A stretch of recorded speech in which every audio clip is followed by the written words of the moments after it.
à tous, j'espère que vous allez bien. Bon, du coup, on se retrouve avec cette 450 pour la préparation en freestyle. On va voir un petit peu ensemble tout ce qu'il y a à faire pour préparer la moto pour le FMX, à savoir qu'on part donc d'une base de motocross classique. Pour le freestyle, généralement, on utilise soit des 454 temps, soit des 252 temps. Ça, c'est une question de goût après. Perso, j'ai fait le choix en début d'année de basculer sur le 450. Tout simplement parce que j'avais besoin de changement, j'avais envie d'avoir quelque chose d'un petit peu différent. Les Kawa me plaisaient bien au niveau du design, même si bon la couleur, vous avez vu, je les garde pas, je les garde jamais d'origine les motos. Mais c'est pareil, j'avais envie aussi de tester quelque chose de différent et je sais que l'injection ça apporte un petit peu plus de souplesse au niveau du pilotage, donc voilà. Et là ça fait 1 an maintenant que je roule avec et je suis vraiment content, je regrette pas mon choix et je pense vraiment pas que je repartirai sur du 2 temps à l'avenir. Je suis vraiment content du 450 et je compte rester comme ça. Donc du coup la première chose à faire pour le freestyle, on l'avait déjà vu dans une vidéo précédente quand j'avais parlé de mon préparateur MSE en début d'année, c'est les suspensions. Donc que ça soit l'amortisseur ou la fourche, c'est hyper important, c'est même essentiel pour rouler en freestyle, il faut que ça soit préparé. Quand je dis préparé, c'est au niveau des clapets, suivant les modèles que vous roulez aussi au niveau des ressorts, parce que pour certaines marques, les ressorts d'origine sont trop souples. Donc il faut vraiment que la suspension soit adaptée à votre poids et qu'elle soit assez dure pour encaisser les sauts qu'on fait en freestyle. Ensuite, autre chose qu'il faut faire, au niveau de la selle, vous voyez que d'origine elle est quand même assez épaisse, donc on ne peut pas attraper quand on fait les figures. Donc ce qu'on va faire, c'est qu'on va venir, on va enlever la housse et on va venir couper la mousse d'origine pour avoir quelque chose de plus fin et d'un petit peu plus arrondi pour que ça soit pratique, ergonomique à attraper. Ensuite, une fois qu'on a fait ça, il faut venir ici découper le plastique pour ouvrir ce qu'on appelle le grab. C'est ce qui permet de faire toutes les figures à base de grab, en fait, le heart attack, le double heart attack, le rock solide.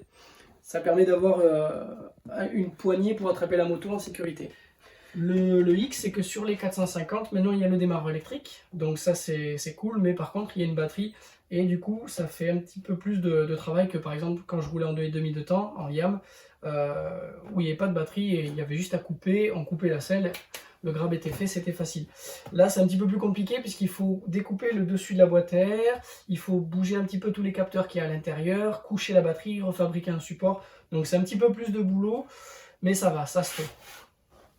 Un autre truc aussi qui est important de faire, surtout sur les 450, et j'y ai pas pensé avant, à vous le dire, c'est la transmission. En fait, d'origine, les 450, ça tire très long.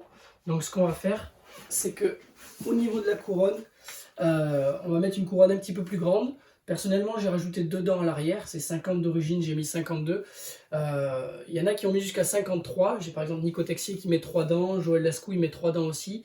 Ça donne une moto un petit peu plus franche, avec un comportement un petit peu plus proche du 2 temps, on va dire, dans le sens où c'est plus vif, mais ça permet d'allonger un petit peu moins, parce que d'origine, comme je dis, la 450, ça allonge énormément, déjà même comme ça allonge encore, donc voilà, ça fait une moto un petit peu plus cool, un petit peu plus facile à jauger au niveau distance, parce que d'origine, en première, tu peux sauter à 23 mètres, la transmission est déjà assez longue pour ça, donc voilà.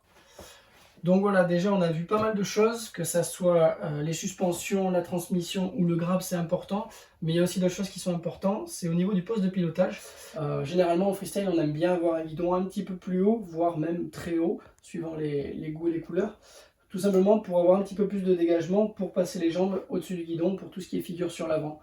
Il y a même une époque où les ISO roulaient avec des guidons de 80 qui sont plus courts et très hauts, et ça permet vraiment de passer les jambes plus facilement. Après, c'est vraiment une question de goût et de couleur, parce que ça enlève quand même un petit peu de maniabilité de mettre un guidon plus petit. Donc ça, c'est vraiment un choix personnel. Après, c'est pareil au niveau du poste de pilotage. On essaye qu'en général, ce soit assez épuré. Pourquoi? Tout simplement parce que quand il y a des câbles comme ça qui passent au milieu, ou quand il y a des commodos, tout simplement quand on passe les jambes, il y a les risques un petit peu de se prendre les pieds dedans. Et c'est pas la meilleure sensation. Donc voilà.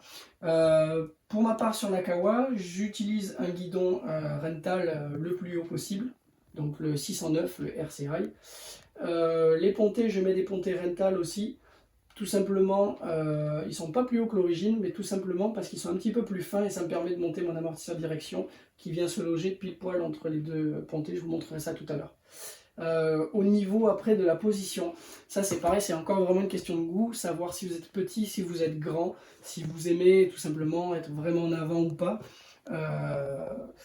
Personnellement je le roule assez neutre, en position 0 la plupart du temps, j'essaie qu'il soit dans l'alignement de la fourche, mais ça encore une fois c'est vraiment moi.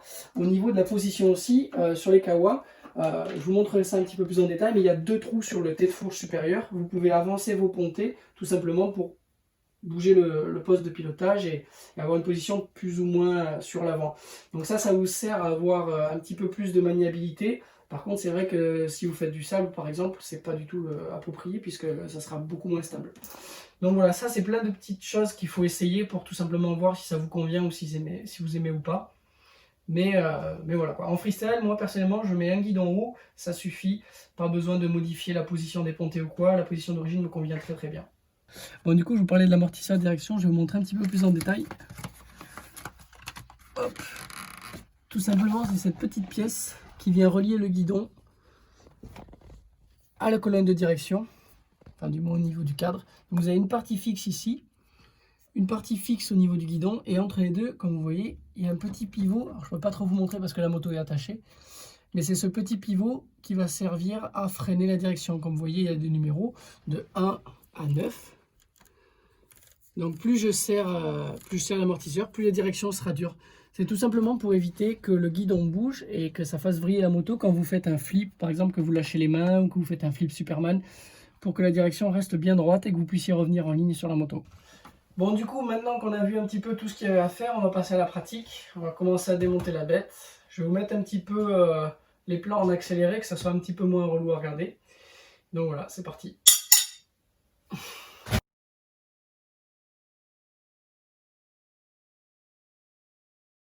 Bon, du coup, je vous montre un petit peu comment c'est à l'intérieur. J'ai enlevé le plus gros des plastiques là à l'arrière.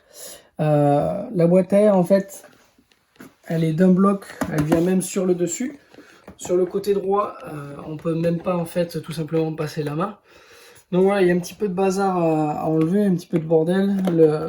Le relais de démarreur, la batterie elle est en plein milieu. Donc après nous ce qu'on va faire c'est qu'on va la mettre verticale et dans ce sens là, avec une patte qui vient ici. C'est ce que j'avais fait sur ma 2020. Donc voilà, il y a un petit peu de boulot, faut couper aussi la boîte à air au plus propre et en enlevant un maximum de choses avant. Et puis voilà, ça va le faire.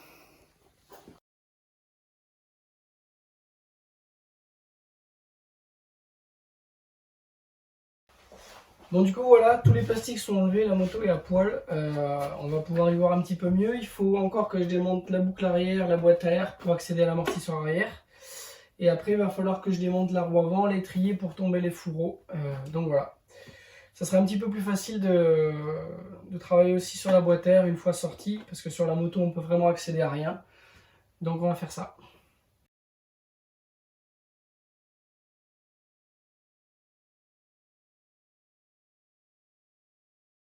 Bon du coup je fais un petit arrêt dans l'accéléré pour vous montrer un petit peu le bordel. Voilà, donc il n'y a pas tout ça sur un 2 temps. Donc vous avez vu c'est un petit peu plus long, il faut faire attention à ne pas arracher les connectiques, il y a pas mal de trucs à débrancher sur le 4 temps. Faire attention aussi à que rien ne tombe dans le papillon des gaz.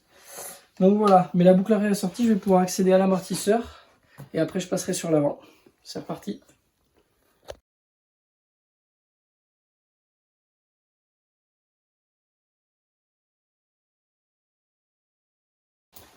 Bon ben voilà, suspension démontée. Il n'y aura plus qu'à les amener chez MSE sûrement demain et il y en a pour une petite semaine à peu près pour les récupérer.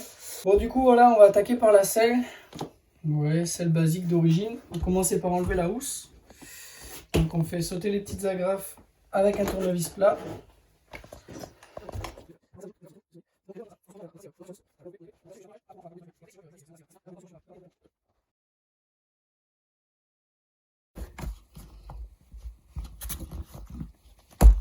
Là, bon, après une légère luxation du poignet, j'ai réussi à enlever toutes ces agrafes.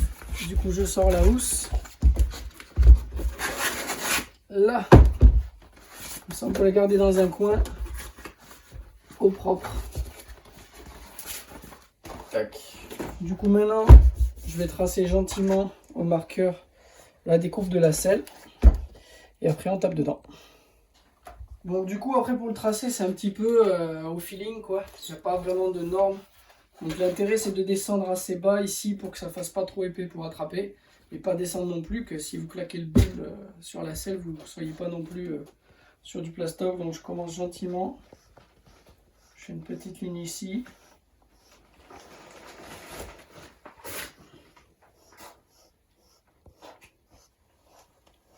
Tac.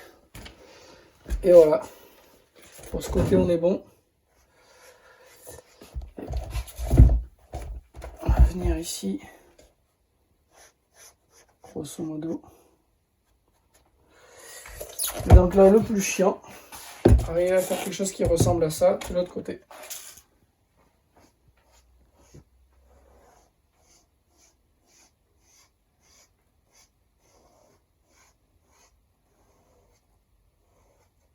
Là. Grosso modo, ça doit pas être trop mal. On va descendre un petit peu plus là.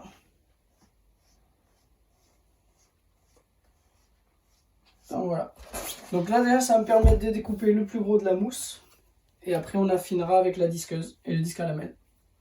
Donc du coup on passe à la découpe. On va voir ce que ça donne. La lame est un peu fatiguée. Ça devrait rentrer. Voilà. C'est parti. Le plus dur c'est de choper le départ.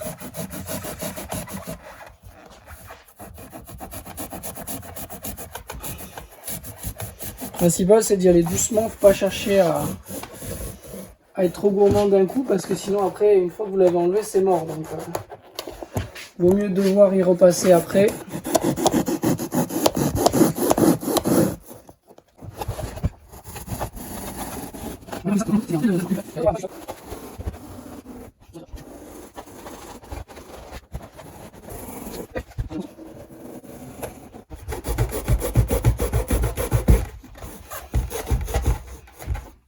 Tac.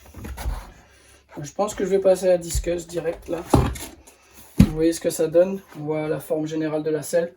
C'est quand même moins extrême. Je vais vous montrer. Je vais avoir une vieille selle de yam qui traîne. Je vais vous montrer ça.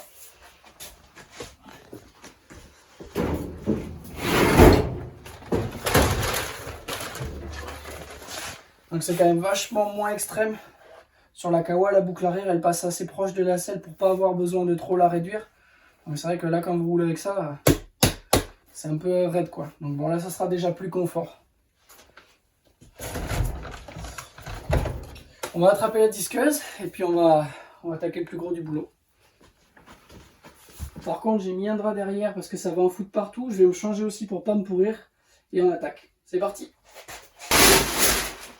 Et voilà. Donc je suis équipé. Je remercie d'ailleurs mes sponsors au passage pour l'équipement de haute précision.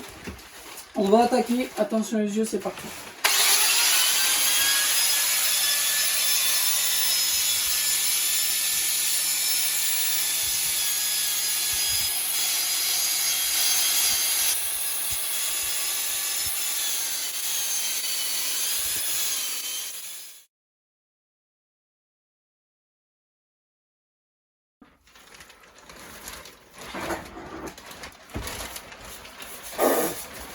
Donc comme je vous ai dit, c'est la merde.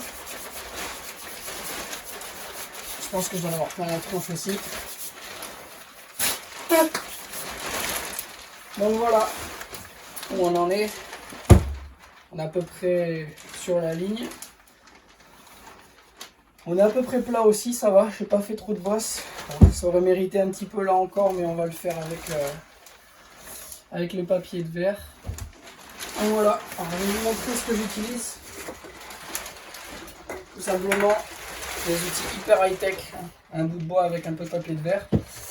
Et donc en fait ça permet de faire vraiment les finitions, que ça soit le plus lisse possible, sans gratter trop de matière.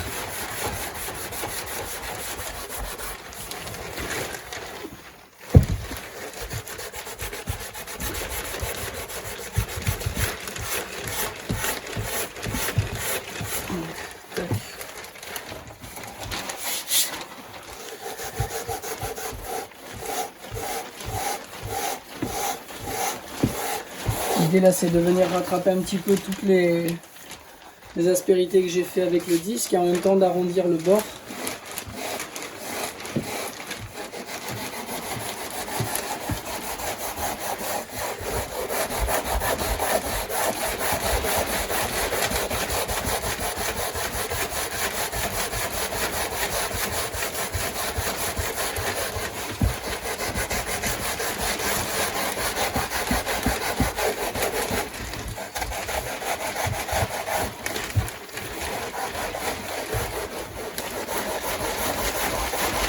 C'est peut-être pas un truc de fou au niveau outillage, mais ça marche vraiment bien. Vous pouvez voir que déjà ça rattrape le plus gros du boulot en juste 2 minutes.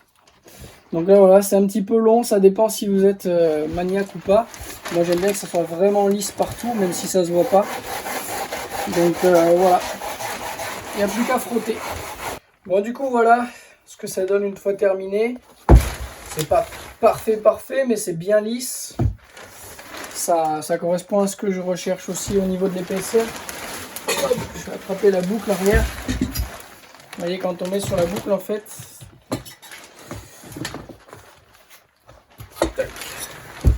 l'idée c'est que ça soit bien épais pour quand même avoir du confort, mais que ça soit pas trop épais, que ça soit vraiment facile à attraper. Donc c'est pour ça la hauteur que vous enlevez, ça dépend vraiment si vous avez des super grandes mains ou des toutes petites mains. Moi j'ai pas des mains spécialement grandes, mais du coup là comme ça suffit. Ça me permet de garder un petit peu de confort si je tape le boule sur un court ou sur un long. Donc voilà, il n'y a plus qu'à mettre la housse. Donc je vais nettoyer un petit peu tout ça et puis enlever ce costume. Et voilà. Du coup voilà, dernière étape, pour remettre la housse, il va falloir l'agrafeuse. Un petit tournevis parce qu'il y a sûrement des agrafes qu'il va falloir faire ressauter parce que ça tombe pas toujours bien du premier coup. Donc on l'enfile un petit peu déjà au milieu, le plus en ligne possible, en essayant de la tendre un petit peu déjà direct. Et on met une première pour la tenir. Donc voilà. Et après c'est le début de la rigolade, il faut essayer de tomber à peu près bien, d'équilibrer, qu'elles sont au centre.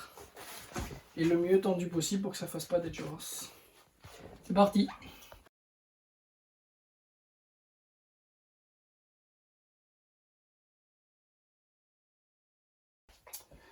Donc voilà, du coup ça y est, c'est terminé pour la selle.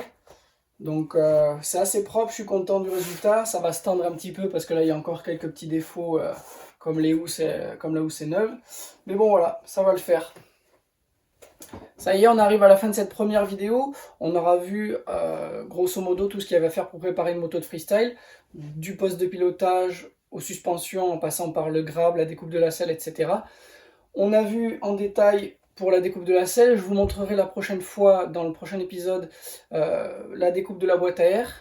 Je verrai exactement comment je m'y prends, le support de batterie, etc. Le remontage global de la moto. Et on verra, on fera peut-être un petit essai en suivant. D'ici là, si vous avez des questions, n'hésitez pas à me les poser en commentaire. Je vous répondrai avec plaisir. Dites-moi également ce que vous avez pensé de la vidéo, si ça vous a plu. Et si ça vous a plu, n'hésitez pas à la liker, à la partager. Je vous dis à très bientôt. Bon ride à tous. Salut!